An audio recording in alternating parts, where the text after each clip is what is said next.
Hello, my name is Ryan Ellis, and I just played through the Jext FOXX, made by, you guessed it, Jext TELEZ. I know, with a name like Jext FOXX, Jext TELEZ is the likely culprit for the hand builder, handmade in Detroit by the geniuses at Jext TELEZ.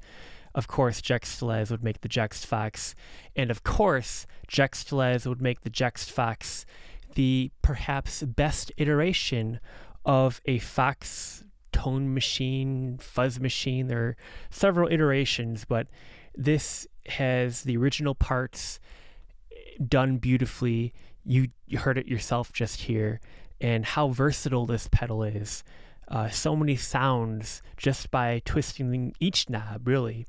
You can get a variety of sounds, and not just the knobs, you got this two-way toggle switch here that you can set on an octave, an upper octave.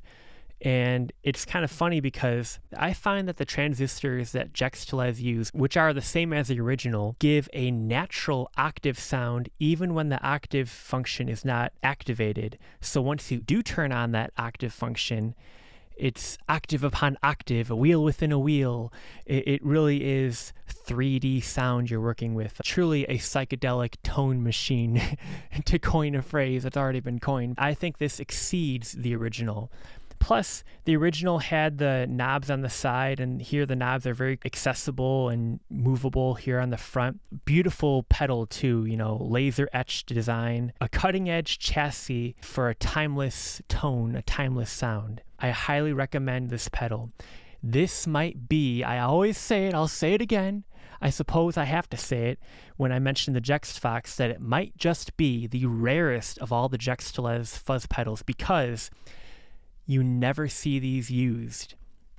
I think right now 1 or 2 are used on Reverb right now, but that is the exception. They scoop them up quickly and people don't get rid of theirs once they get one. So as I always say, if you can find a Jext FOXX, get the Jext FOXX, keep the Jext FOXX. You owe it to yourself.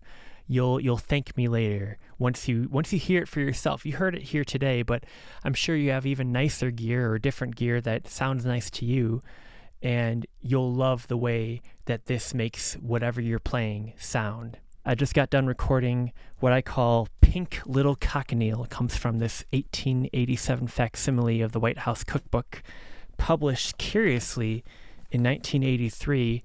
This is the first edition hardcover of it. Why didn't they wait 4 years and say Centennial Edition? Maybe they could have sold even more on the first printing. Oh well, what do I know? I need to come up with a better way to name my songs than pulling, I'm doing the George Harrison While My Guitar Gently Weeps method. I guess it works. I've got this wonderful digital Portastudio DP24SD Tascam recording mixer here. I love it. Every time I start a new song or ditty project in this, I have to name it. And so out of necessity, I'm like, what do I name this thing that I just wrote here? I popped open the pages here, and sadly I'm not going to be able to find it because I just opened at random. There was some recipe. It was a dish that was white in color, but they wanted it to be pink. And there's this red dye made out of the shells of some sort of a beetle, a bug, and it's called cochineal. And so it said, dye it pink with a little cochineal. And so I titled this ditty, Pink Little Cochineal.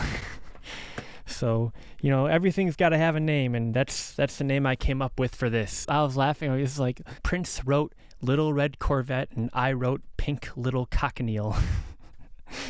You got to start somewhere.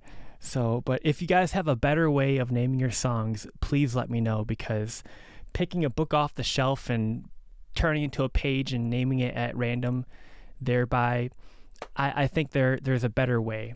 I know Emily Dickinson, for her poems, she just numbered them, and that's what I do with my Detroit street sessions. I number them.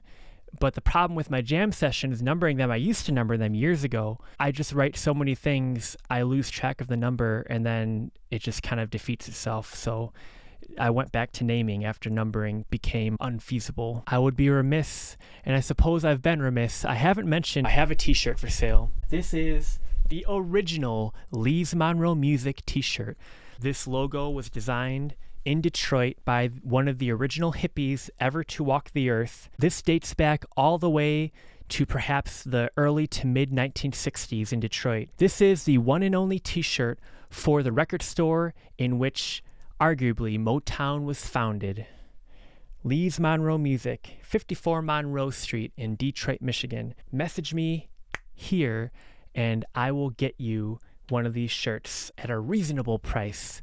This is something I have for sale and Lee has wanted me to sell it, and this is made not just exact to his specifications but exceeding them. He always wanted his to be cotton. People prevailed upon him at the time to make his out of polyester, and this actually fulfills his original wish to make him out of cotton, and then I exceeded it. I made it out of a thick cotton. You know, we're here in the Midwest in the Rust Belt. It's nice to have a sturdier shirt. This will hold up, will last longer than your typical shirt because it's made out of a thicker cotton. It's better quality, and that's what I'm trying to go for. Always the best for the best people in the world, namely my fans and Lee Kennedy's fans.